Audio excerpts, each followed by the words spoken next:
Kia ora whānau. Today we are in my bus and we are trying to rewire a diesel heater. My diesel heater has not been going well for a while now. It just doesn't seem to draw enough amps to start it up. So what I need to do is rewire it from the existing circuit to a direct circuit straight to my batteries. That's what I'm going to try and do today. Wish me luck. So first off, I don't have much experience with electrical stuff, but I figure with the help of Uncle Google, I'm just going to give it my best go. My heater is located under my couch, so I got in there and started tracing the wires back to Spaghetti Junction, which is this 12 volt area of all sorts of wires underneath the dash of my bus. Don't want to talk about it. Anyway, I needed to disconnect that existing wire to the diesel heater. I hope that was the right wire. In 2019, I sold all my material possessions so that I could switch up my life and shift into a house bus. This beautiful beast of a bus has been my home for the last 4 years, and I couldn't imagine living anywhere else now. And it's all good. I found a fuse attached to the wire when I pulled it out and figured it wouldn't hurt to check. Uncle Google told me my diesel heater needs at least 12 amps of power to get it started. So I went down to Supercheap Auto and found a $25 roll of 15 amp wire and figured that's what I need. I'm going to grab that. Then I looked in a drawer and I found these connecty looking thingies. Not really sure how to use them, but it looks like that's sort of the thingy I need to connect it to the battery thingy. It just sort of looks right, so I'm going with it. I'm going to thread this end of the wire behind the fridge, out of sight, and up into my little cupboard with my battery connections. Once I was in here, it seemed pretty straightforward. All I had to do was pull that red wire through and connect it up to the positive terminal thingy.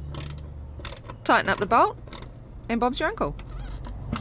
Now I didn't want any more ugly wires hanging down that didn't need to be there, so I took a bit of time just to try and hide this wire out of sight as I spun it around and back to the diesel heater.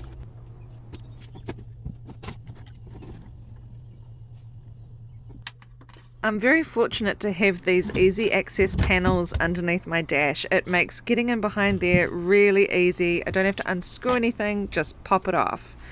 Then I had to spend some time pulling these wires through to Spaghetti Junction where I disconnected the original wire from the circuit there.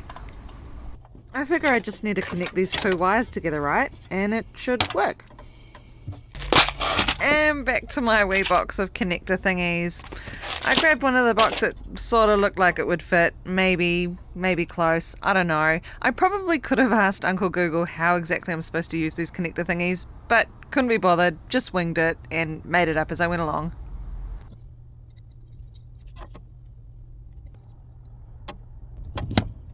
Final part was crimping these wires, and then we're on to the most important step. Testing. Come on, baby. Now it's pretty normal for these diesel heaters to take a few minutes to start up properly, so I'm just going to check for some of the early signs, like is there air coming through the fan? Is there smoke coming out the diesel heater exhaust under the bus? Is there the clicking noise of the diesel fuel injector pushing that fuel through? At first there was nothing, but after a few patient minutes, lo and behold, we have diesel smoke. We have the clicky fuel injector. We are working. Oh, I'm absolutely stoked. Tonight is going to be the toastiest night in a while. Oh my goodness. So that's it. All done. All it took was an hour or two of my time and $25 worth of 15 amp wire, and it's all sorted. Perfectly working diesel heater. I am very thankful that it wasn't something more serious going on. It was just the wiring. Ah.